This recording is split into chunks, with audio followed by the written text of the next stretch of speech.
Hey guys, how's everyone doing? So I'm sure you heard of the shattering rear windows on a lot of the RDXs. Seems like a common thing, even on the new ones. And it seems to be no relief.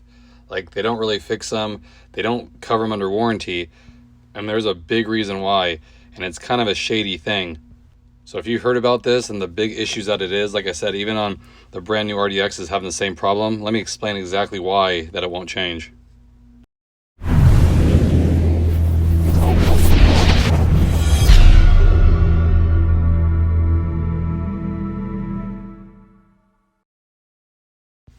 So like I said, I'm sure you guys are aware of all the shattering rear windows on the RDX, even happened to some CRVs and HRVs, but mainly on the RDX. It seems to happen all the time.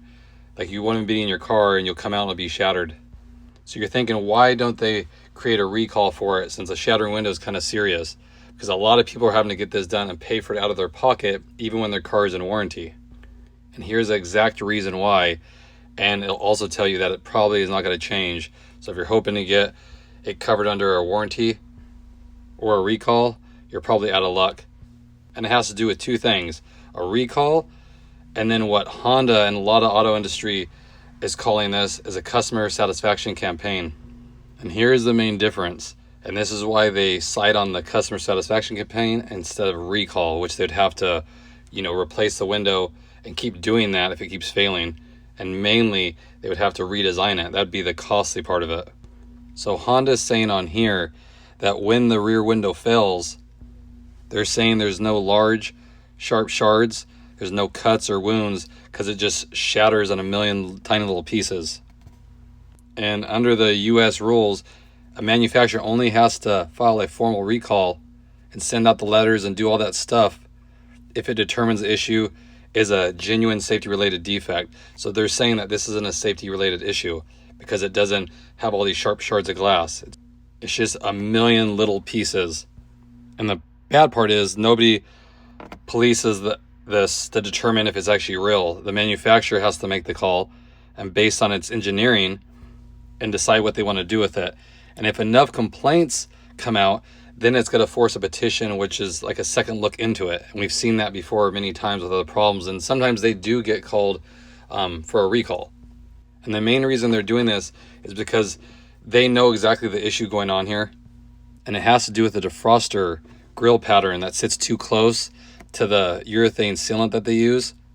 And it creates hot spots that weakens the tempered glass over time as you run the defroster.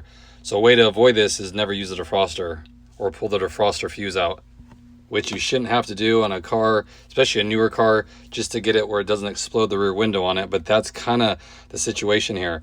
So to fix this, they'd have to redesign the rear windows with a different type of defroster grill pattern, and that would be a ton of money to do. And that's why they're avoiding this by not going under the recall, which would make them have to redesign the part because they would just keep replacing the same thing.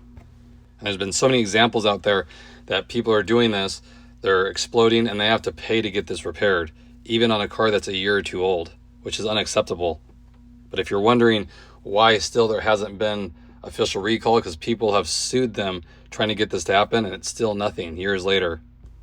This is the exact reason, because it's the terminology behind it. The only thing you can hope for is if there's a service bulletin that comes out, and there has been, where they might modify the part, install it in hopes that would fix it, but that's been done before and it still has the same problem. So if that happens, people kind of give up how many times they're going to keep replacing it like that and just do it themselves and probably go aftermarket to help avoid this situation. But that's the issue that is rising across the auto industry right now, not just with Honda, but this is a major issue because it happens all the time. And actually steered me away from buying an RDX a couple years ago. I was looking into them, but so many people had the exploding rear windows just sitting there and they would explode. Or even on the sunroof, they would have that too, and it's the same issue. It's not all these sharp shards of glass, just the way it's tempered.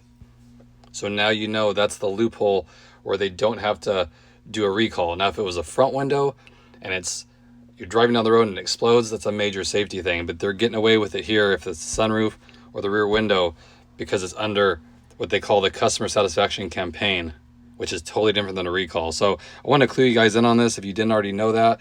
If you have an RDX and you're fighting with this, I wouldn't hold your breath of getting them to cover it, because they showed that they won't cover it and probably won't in the future either. So I just want to keep you guys in the loop what's going on with Honda. It's not a good look, I know, but that's kind of what it is right now.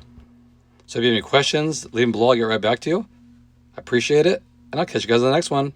Thanks again, everybody.